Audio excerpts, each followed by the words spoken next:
Hey guys, Jeff Kendall-Weed here. I got a few requests to do a quick comparison movie between the older Ibis HD3 and the newer Ibis HD4. Overall, I really like the HD4. It's a very fun bike, it's very confidence-inspiring, and it's a very controlled, balanced setup.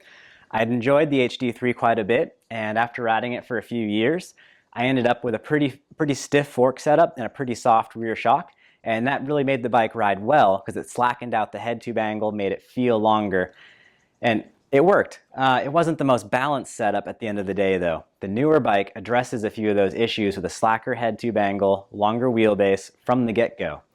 I've been able to drop quite a bit of fork pressure, and I'm running a much softer fork on the new bike, and it feels great. I've got more front end traction than I've ever had, and it's really enjoyable to have that extra confidence up front. The new rear suspension is really important too on this new bike. It's a bit more progressive than the HD3 was. That means it's harder to bottom out. I did end up adding another volume reducing spacer. The bike comes with one in the Float X2 shock. I put in a second, so it's not going to be so hard to bottom out that it's impossible to get all the travel. I already doubled the volume reducers and it feels spot on for me. I'm 160 pounds. For the average rider, I think the one spacer will be great. I did back off the high-speed compression a little bit. When I first started riding it, I was trying to learn how to pump it through corners. I like to pull back on the handlebar and compress my suspension manually through corners to kind of get that pump and flow going.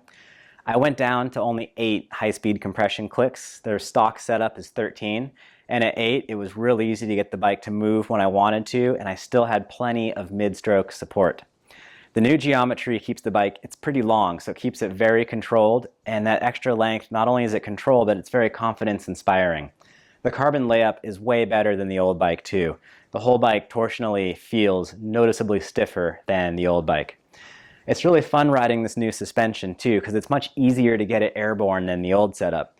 Once I had the old bike dialed in to have the geometry I liked, it was kind of hard to get it in the air. It was so sagged in. This new bike, with only 25% sag, I can pop off of things a lot more easily, which is super fun. And once I am in the air, I know it's going to be more resistant to bottoming, which means it's more confidence-inspiring and way more controlled on the landing. All in all, I'm really enjoying this bike. It pedaled even better than the old one. And at the end of the day, I would say this is my favorite bike that I have ever ridden. I am really excited about this thing. Thanks for watching. Please subscribe to my channel and have a great day.